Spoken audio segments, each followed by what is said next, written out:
In April, the World Bank held its spring meetings in Washington, D.C. Bankers and finance ministers from all over the world converged on the U.S. Capitol. Thousands of protesters took to the streets to demand a more just economic order. Many called for the closure of the bank. We traveled to Washington with two South Africans, one in the bank and one on the streets.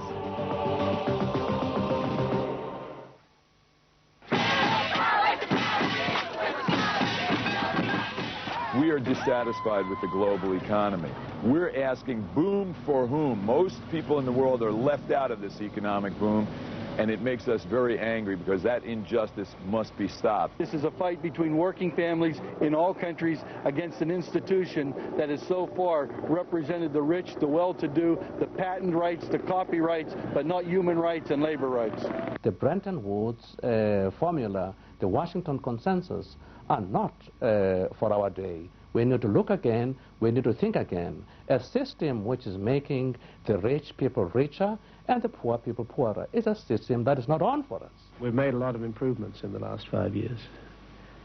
And so internally what we're looking at is internal reform. Yes, they're changing, but they're not changing fast enough for the 34,000 children who are dying every day from preventable and curable diseases. We don't want rhetoric. We want reality. We want real change, and real change is jobs and homes, medical care, hospitals. We don't get it. And until we get it, we're not going to quit. And we are going to dog these institutions, no matter how long they try to outmaneuver us or say they're concerned about poverty. We're not going to accept that. And until they're totally transformed, we're not going to let them up. People ought to call time out and say, let's see what the bank can do, without putting us in a box and saying we're an unreasonable group who are arrogant and who never listen.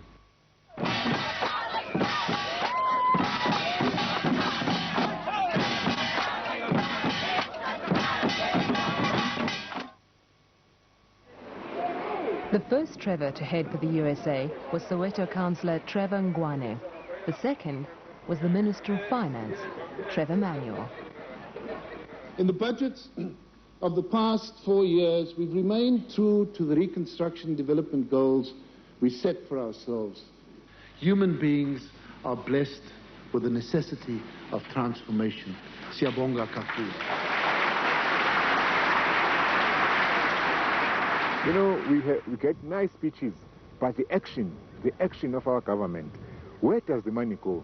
The money is not reaching the ordinary people, it's not reaching the poor. The money is going to the rich. So really, quoting the Freedom Charter and quoting the RDP, but not implementing these policies is just wrong. I haven't abandoned the RDP. And we can demonstrate very clearly what we've been able to deliver. I remain an adherent of the Freedom Charter. South Africans adopted the Freedom Charter in 1955 to guide the national liberation struggle. Its slogan, "The people shall share in the country's wealth." In 1994, Nelson Mandela's African National Congress set forth a Reconstruction and Development Program, or RDP, aimed at meeting people's basic needs. In 1996, with the help of the World Bank, a new economic policy was drafted, entitled Growth, Employment and Redistribution, or GEAR. Since the government moved away from the RDP to GEAR, people have been suffering. The RDP was the government's mandate to prioritize the needs of the poor, to prioritize the needs of the working class, the needs of pensioners. But GEAR is not doing that. GEAR is prioritizing the needs of the rich, of big companies, of foreign investors. Globalization is a fact.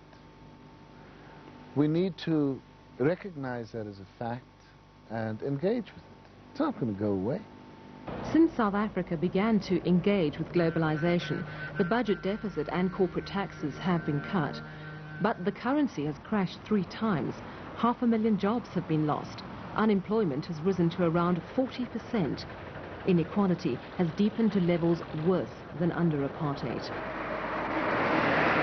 These are the people I represent in local government as a councillor. I'm involved with their problems on a daily basis, unemployment and poverty.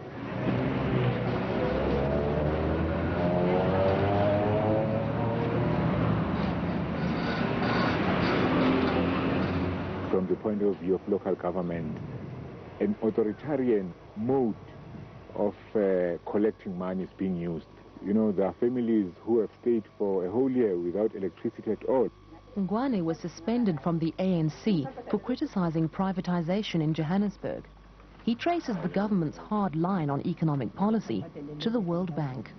As soon as we got our independence, the World Bank, the IMF, sent in their advisors.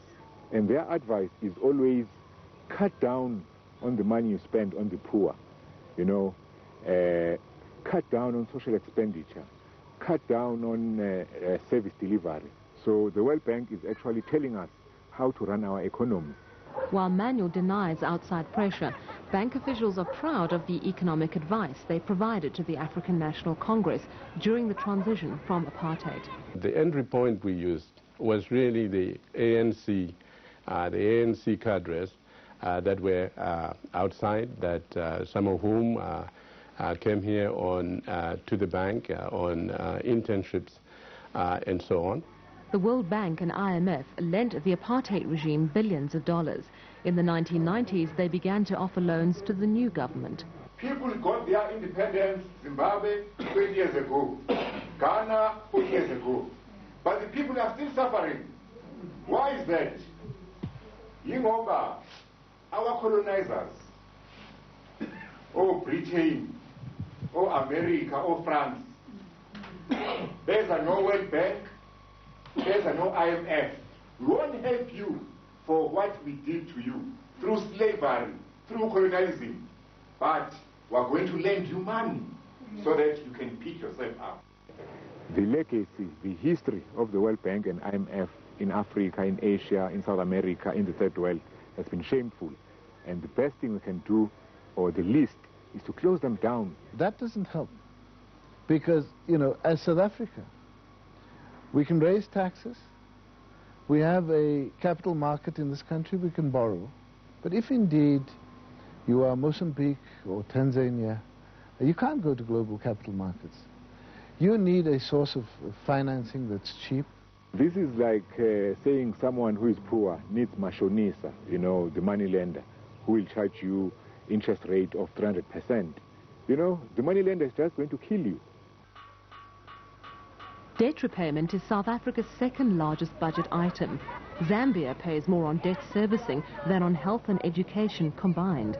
Current loans in Mozambique and Tanzania go to repay interest on past debts. A lot of money is going to service the apartheid debt. Now, I think there it's both economically wrong and morally wrong, because that debt was made by the previous regime, you know, to buy bullets and guns. So this means that the people of South Africa are paying twice, you know, for apartheid. The situation in Zimbabwe is such that fuel is no longer available. This is to do with the current economic policies imposed on us by the IMF and World Bank. We are going to attend the meeting of the World Bank in Washington because we want the voice of the masses to be heard, the voice of the poor, of the unemployed, of the working class. The masses don't have much power in those hallowed halls of Washington. But the streets, we're going to take over them, we're going to demonstrate and speak with the voice of the people.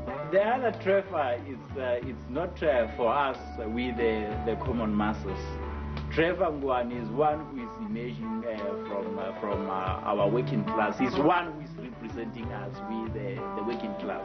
Both Trevors are very important for us because even Trevor Manuel, he was elected by the community. Trevor Manuel, he must go there and shows his championship by representing the poor people. You know, they want to be the big boys, in the big boys club. And to enter, you must, you know, play the game, but at the expense of the poor. Trevor Ngwane arrived a week before the main meeting, which the protesters had vowed to stop. Away with the debt, away! Down with structural adjustment, down! I just came out of the plane from Johannesburg. I come from Soweto. And really, it warms my heart to see you all gathered like this on one mission for economic justice. Yesterday, Stupidity 2000, we were appealing, asking for forgiveness, saying, World Bank, IMF, forgive us our sin. Please, don't make us pay the debt. But now we have moved. We are now demanding the cancellation of the debt. But moreover, we are beginning to ask the question, who owes what to whom? The problems of Africa, the problems of Latin America started centuries ago. They started with slavery. They started with colonialism. They started with apartheid. Those people, we don't owe them anything. They owe us a life. The problem about a call like big debt forgiveness is that you need the consent of people who are owed the money. At the American University in Washington, Trevor Manuel also criticized the slow pace of debt relief. At this meeting, the two Trevors came face to face. I just want to tell this House that I'm here in Washington, D.C. to join the protesters out there in the streets, because I believe that those protesters care more for the poor than all the officials of the World Bank put together. And as a public representative in South Africa, I'm concerned about who decides economic policy. Is it the masses? Is it the people? Is it the ordinary people in the street? Or is it small committees which are being advised by World Bank officials who are now starting a campaign to demand reparations for all the suffering we had through their funding, for all the suffering the World Bank has caused in the third world through structural adjustment programs. Thank you very much.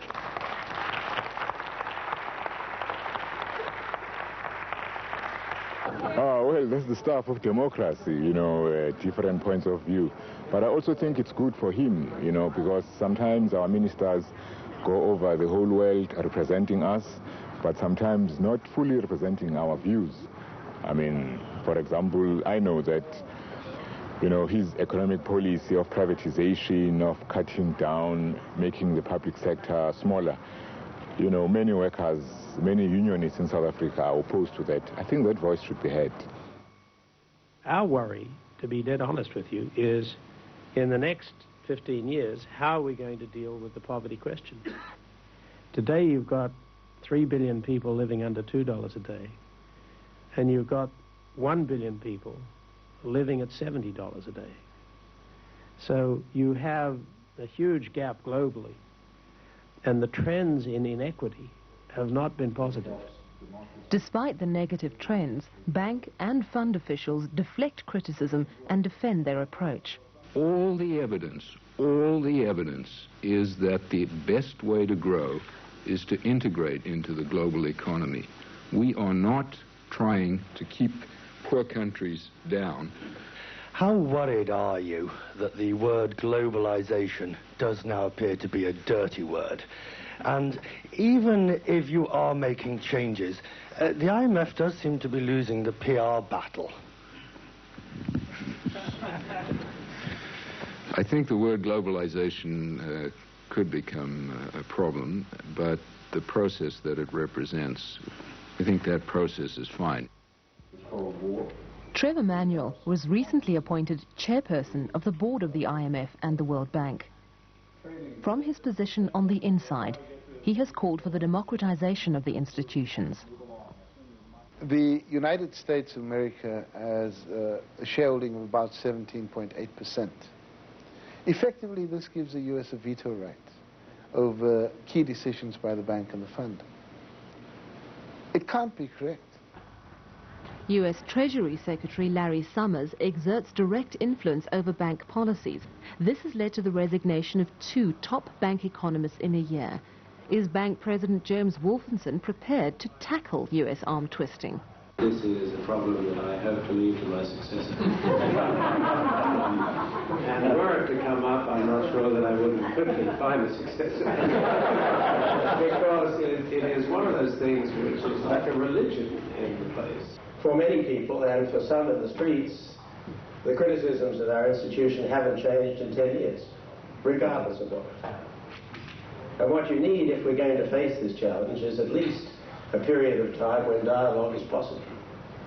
So we're throwing the doors open, and yet it's very hard to gain trust. I tried to go in, but they sent me out, and I don't know, man, because I had an invitation, you know, from through the Jubilee 2000 organization, USA. And when I gave them the invitation, maybe they didn't like me, but you know, I had to stand there explaining my story for 15 minutes. But in the end, they said it was too late for me to go in. You know, the food had been eaten. But that's not true, you know. Nothing had happened. So, why did you come here? I mean, you're protesting against... That him. I'm giving up on trying to speak to them. I think now I'm hitting the streets. I'm going to the protesters, prepare for Sunday to make our voice heard. Make enough noise, stop that discussion in their track. Let them reconsider what they are doing. Let them go home without having finished, gone through their agendas, and think that, in fact, ordinary people do not agree with what they are doing. Aluta, continua. Narmada bachao! Mana bachao! Narmada bachao! This crowd that you see here, historically, this is about the biggest size we've ever had at a World Bank IMF demonstration. This time, we're going to have 20,000 or 30,000, or who knows, maybe more. So our strategy is to blockade the streets that feed into here, because the fat cats that are in these meetings, the bankers from around the world and the finance ministers, they stay in different hotels around town. So our basic strategy is blockade all the intersections leading into these buildings, and they can't get their limousines through. That's the World Bank headquarters. It's a new building. It's very interesting to point out that when that building was built, it ran into over $100 million in cost overruns because they planned it so poorly. At the same time that they were doing those cost overruns, they had a struggle going on inside the bank where the janitors, who were being paid about $5 or $6 an hour, were trying to form a union. The World Bank leadership blocked that and fought it for years. So here are these guys that are getting paid $130,000 a year at the policy level. Wolfenson, the head, gets over $300,000 a year, plus he's a millionaire from his previous career as an investment banker. And they fought for years to prevent the janitors who clean up around them in the building from having a trade union. And they're telling us they're going to go out and solve poverty in the third world when they're fighting unionization of janitors in their own building? I don't think so.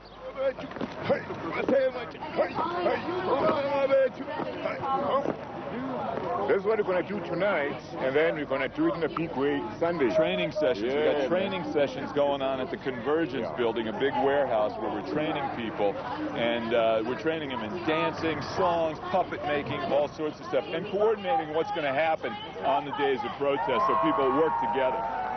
So many people in this world who don't have access to food or shelter or health care or a life that is decent. And if I'm not part of the process of changing that, then I couldn't live in my heart. I couldn't be here and feel good about what I'm doing. This is where the revolution is under construction, man. I think upstairs they're doing training. For example, you know, what you call marshals. They're also training people in legal skills in case someone gets arrested. They're also training each other in non-violent methods. And you got to the place that you intended to blockade, and you find that the police have blocked it off. You have to decide what to do. If we're needed somewhere else, I think we should go there because we see like a futile effort already and our spot is already taken. be able to use the power of nonviolence in order to make a stronger statement.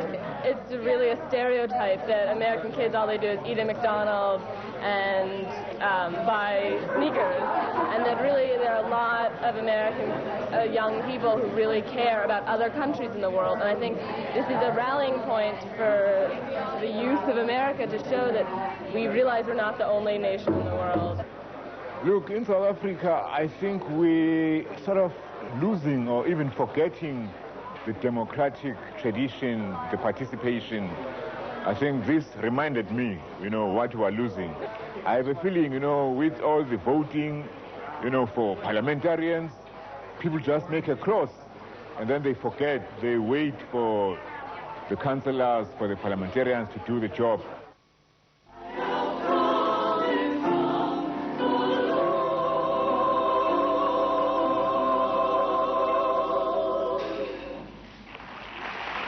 Two days before the major protest, from around the developing world, activists called for an alternative to discredited World Bank policies, focusing more on human need than on profit. They also urged the formation of a global movement for economic justice. Ellos quieren vivir solo en este mundo, pero Dios nos ha dado una herencia para todo. En Haïti, nous relais politique néolibérale là, on plan la mort. In Haiti, we call the neoliberal policy a policy of death. People who are mostly affected by these policies are women, and that's a problem.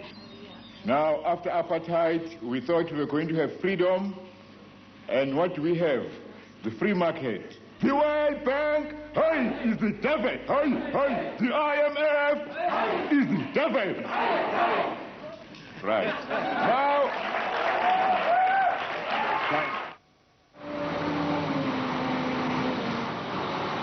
they rented a dump truck filled with manure, emptied their load right there at 18th and Pennsylvania. You ever seen anything like this before? I've seen manure before. Chief, how much of it do you know? Have any idea? I've actually seen quite a bit of manure. We are prepared to do what we need to do, but we'll be as gentle or as forceful as we need to be. They have a constitutional right to demonstrate. We respect that. But IMF and World Bank have a constitutional right to hold a meeting when they want to hold one, too. We have no intention of using chemical weapons or anything like that, but we have it available if we need it.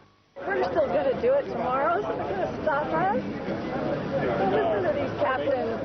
We got the news that the convergence center has been raided by the police and that people have been driven out and the gate is locked. We don't know why the police are here. There had been complaints made to the fire department about serious fire code violations, so the fire marshal went in and very quickly saw some very serious fire violations. When were the complaints first made, do you know? I do not know that. Because they're suggesting the timing was obviously to wait till the last minute to make it as hard for them to recover. Well, I mean, in Zimbabwe, this would be a familiar sight. We're kind of neutral people in this. As long as everybody plays by a set of rules, they'll be able to express themselves, and I don't think you find that in other jurisdictions. They should be raiding the World Bank and the IMF, not us.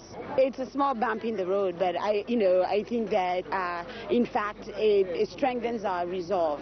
We are creative people. We have many things at our disposal in terms of the message that we are going to be getting out. And believe me, our message has gotten out. It will get out today and for the rest of our lives. We're in this struggle. Hey. Right to protest is gone. The right to protest is gone. It seemed that the right to protest was gone later that day when police moved in on protesters.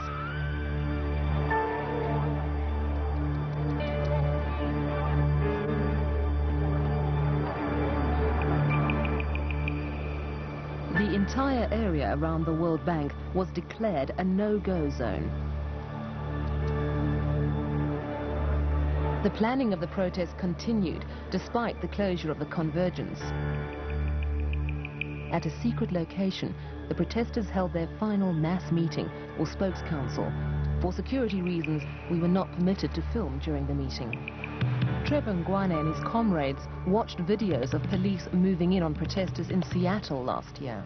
More than feeling scared, I feel sad. I feel sad that the kind of policing system that is here in the United States is that which is repressive? You know, I came all the way from Joburg, you know, from Soweto, for a fight. So, you know, really, for tomorrow, I'm as ready as ever. Dawn, April the 16th. While police prepared to escort the delegates to the meetings, protesters began to assemble.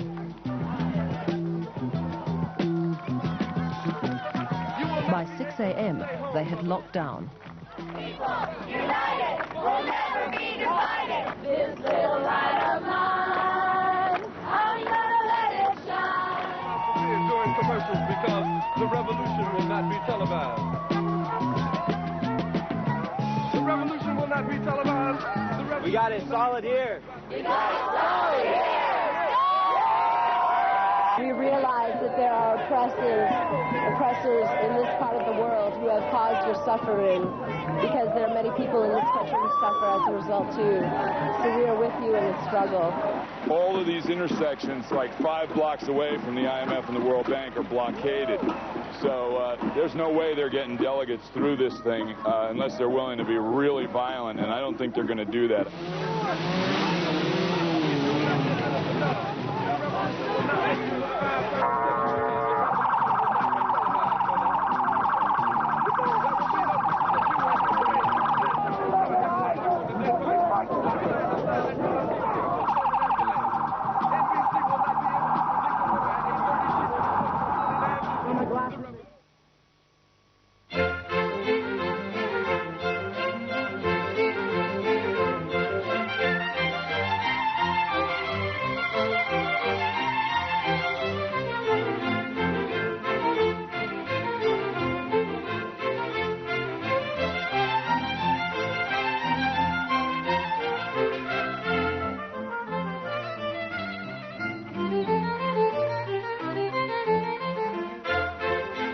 Very well organized, and they think through what it is they're doing. We haven't seen anything like this in a while. And cities that they'll be coming to in the future are going to have their hands full, just like we got our hands full right now. There's just no doubt about it.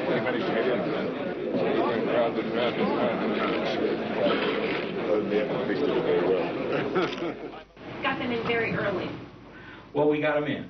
Well, we didn't hear the protesters, and the meeting went on as normal. We came forward with a number of further proposals for the reform of the international financial system. Almost the whole Inside, the bank announced a new timetable for limited and conditional debt reduction. On the streets, 30,000 protesters called for immediate debt cancellation and the closure of the bank. And the WTO and the World Bank know that we're together and we mean business. Let them know that we're indeed Teamsters and turtle lovers, stewards, students, and steel workers, and we're protesting together. This week was a special week for America, Africa, Asia, Europe. It proved that Seattle was not a fluke. Today's events show the world that a global movement for social and economic justice has been born. They say protesters failed to shut the meeting down. But we didn't fail to put these institutions on the front page of every newspaper. We put them on the radio, the TV, and the emphasis was us, the protesters, out in the streets, demanding a different set of rules for the global economy. So we dragged the snake out from under the rock, out into the light of day, into the light of public scrutiny. And now it's up to the public to decide what to do with these institutions.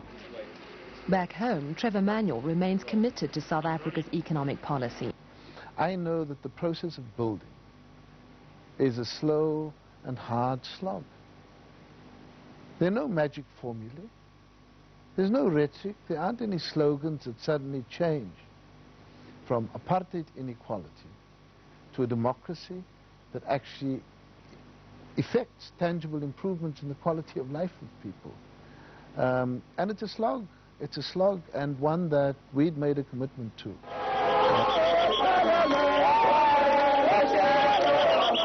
4 million South African workers disagree. The Congress of South African Trade Unions called a general strike 3 weeks after Trevor Manuel's return from Washington. At the cost of a day's pay, half South Africa's workforce stayed home to protest job losses in the last 4 years.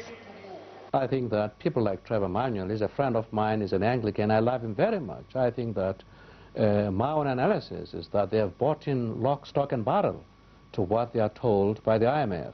I think the challenge I want to throw back to people like Trevor Manuel and our economists is that they should think again in terms of just following blind what the international financial policies are saying, what the IMF is saying. I think what we should do is look at the money, the wealth inside South Africa, find ways of sharing it, of redistributing it equitably, find ways of rolling back the legacy of apartheid, of inequality. Perhaps the new wave of idealistic protest provides South Africa with a fresh opportunity to join the call for immediate debt cancellation, even to reconsider its economic policy. Who are you going to force to do what by being on the streets of Washington? Who are you going to force? Not going to impact at all. A few protesters are not going to change the interaction between countries of the world. But activists all over the world believe they will prevail. Jubilee 2000 succeeded in putting debt relief on the international agenda, and protesters in Seattle stopped the World Trade Organization in its tracks. Morally righteous people in this world campaigned for the abolition of slavery, and they succeeded.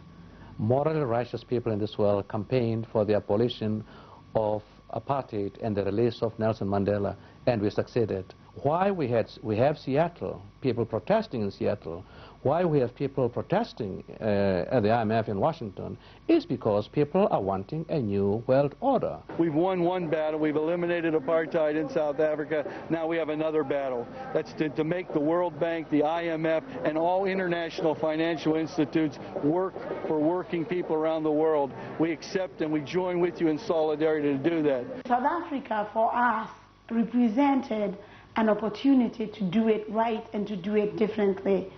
And it really makes me sad, and I think it makes a lot of people sad to see South Africa making the same mistakes that other governments have made. I mean, 20 years of structural adjustment program from country to country. South Africa should be looking and seeing what it means to have those institutions driving the policy, the economic policy. Today we're being told, no, wait for us, delivery will drop from heaven like manna. Will that ever happen? Well, we are still waiting. We are still waiting. When people protest, it's because there's something wrong. It's because their voice is not being listened to. I think when there's protest, we must know that, you know, the popular masses, their voice is not being listened to. Tell me what's the word.